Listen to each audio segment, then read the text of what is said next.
I am Akindele Phillips. I'm a co-founder and chief risk officer, Farmcrowdy Limited.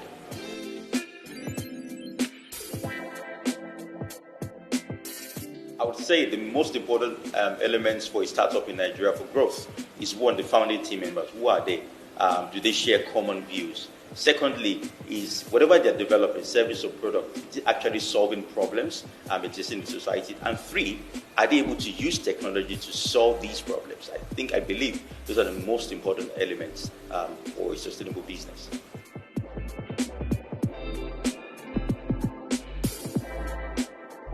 I agree. Some businesses can actually thrive without technology. But I'm of the opinion that no matter what you produce, whatever service you provide or product, technology will always be an enabler. And I believe almost all industries are able to actually embrace technology to fulfill this purpose.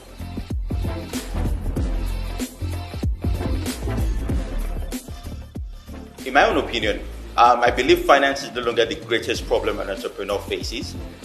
What the entrepreneur needs to solve is to ensure that he has a perfect product market fit. Because finance will always chase value, right? So once you can have that sorted, then you're able to attract funding and scale, in my own opinion.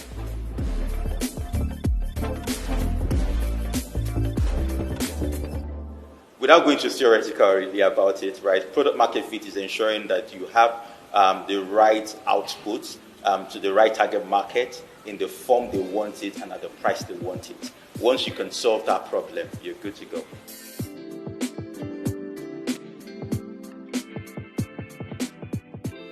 One major thing I'll mention is the fact that we ensured we understood why we existed, our purpose, which is to solve the sustainable development growth of the United Nations, zero hunger.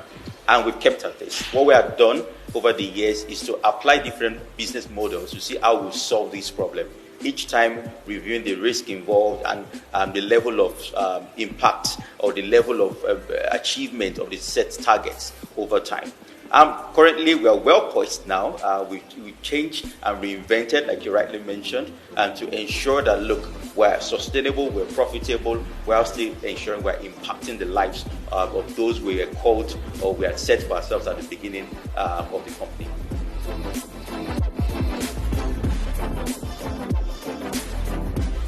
Over the years, one thing we've paid attention to is who worked with us. We've leveraged each time the experiences and the skill set of our team members. And not only those in-house, but including partners like Perchstone Graeys in terms of the experience and the expertise in various areas that we need compliance on.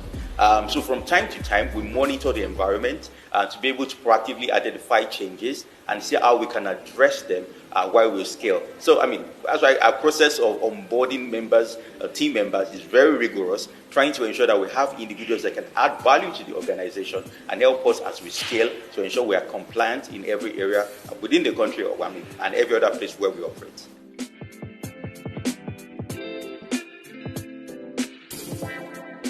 Oh yes, as an organization, we take risk assessment, risk mitigation very seriously. That has totally helped us to stay ahead of the curve. And that also affects how we interact with the stakeholders we're working at, right?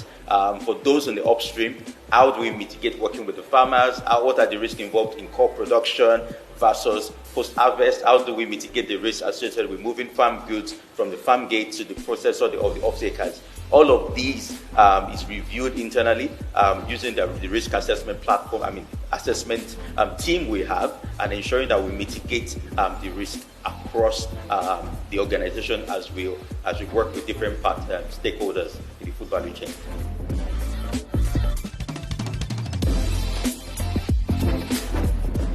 Very important because as an organization, you need to focus. You need to understand who's your target market. What do they want? In what form do they want it? How do they want it? Once you have that sorted, then it's easy for you to focus and deliver to them in the right form. And that way you are able to, as an organization, be sustainable and be profitable and ensuring that you are fulfilling the purpose for which the organization has been created. And the same applies to Farmcrowdy. We have our focus, we know our target market, we know the stakeholders we want to work with, and we know their pain points and how we're preparing solutions to solve these problems for them.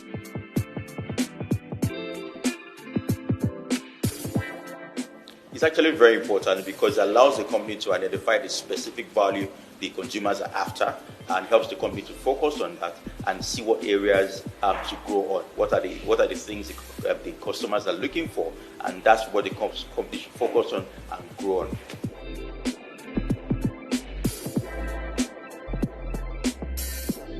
At that point in time, the first most important thing is for the organization to identify value, confirm with the market from the market that the value is what they actually want. Right. Once you're able to do that, now confirm that the market is willing to pay for that value. If that's right, then next thing is to reduce the cost. How you can reduce the cost or increase the profit margin. That way, over time, you'll be able to overcome your overheads and your expenses, and then you become profitable. Usually, it takes a period of time for an organization to get from what I say, creating value, confirming the value is what the market wants, and then becoming profitable.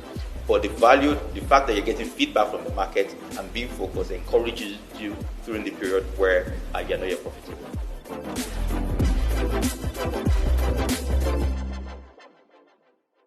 For Farmcrowdy, what we've done is keep asking ourselves, how can we get things done?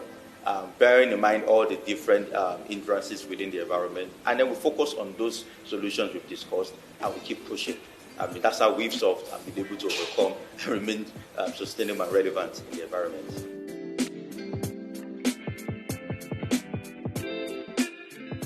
For startups in Nigeria, I know most of them have been innovative, solving problems. The most important thing is make sure you are solving a problem.